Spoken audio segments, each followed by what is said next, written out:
UCC uniform civil code, जिसके खिलाफ देश में कई प्रदर्शन हुए थे कुछ साल पहले। उस वक्त यूसीसी को लेकर लोग कई खेमे में बट गए थे। यूसीसी अच्छा है, यूसीसी बुरा है, तमाम तरह की बातें उठने लगी थी। अब फिर से यूसीसी देश में हॉट टॉपिक बन गया है। सबसे बड़ी बात यह कि इसी यूसीसी को लेकर उत्तराखंड की धामी सरकार ने मास्टर स्ट्रोक लगा दिया है। विधानसभा सत्र के दूसरे दिन आज धामी सरकार ने समान नागरिक संहिता से संबंधित विधेयक सदन में पेश कर दिया। उत्तराखंड के मुख्यमंत्री पुष्कर सिंह धामी भारतीय संविधान के एक प्रति के साथ देहरादून स्थित अपने आवास से रवाना हुए थे। उन्होंने सदन की कार्रवाई के दौरान यूसीसी विधेयक पेश किया। इस दौरान सदन में जय श्री राम के नारे भी लगे। बता दें कि उत्तराखंड विधानसभा में यूसीसी विधेयक पास होने के बाद कानून बन जाएगा। इसके साथ ही उत्तराखंड देश में यूसीसी लागू करने वाला आजादी के बाद पहला राज्य बन जाएगा।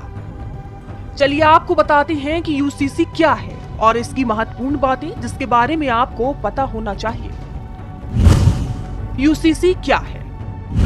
यूनिफॉर्म सिविल कोड यानी कि समान नागरिक संहिता देश में सभी धर्मों समुदाय के लिए एक समान एक बराबर कानून। ऐसा होना आसान सी भाषा में बताया जाए तो इस कानून का मतलब है कि देश में सभी धर्मों समुदाय के लिए कानून एक समान होगा। यह संहिता संविधान के अनुच्छेद 44 के तहत आती है। यूसीसी की महत्वपूर्ण बातें।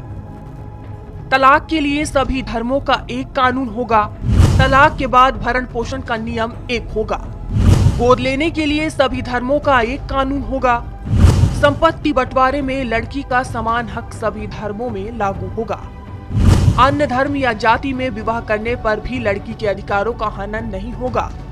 सभी धर्मों में विवाह की आयु लड़की के लिए 18 वर्ष अनिवार्य होगी।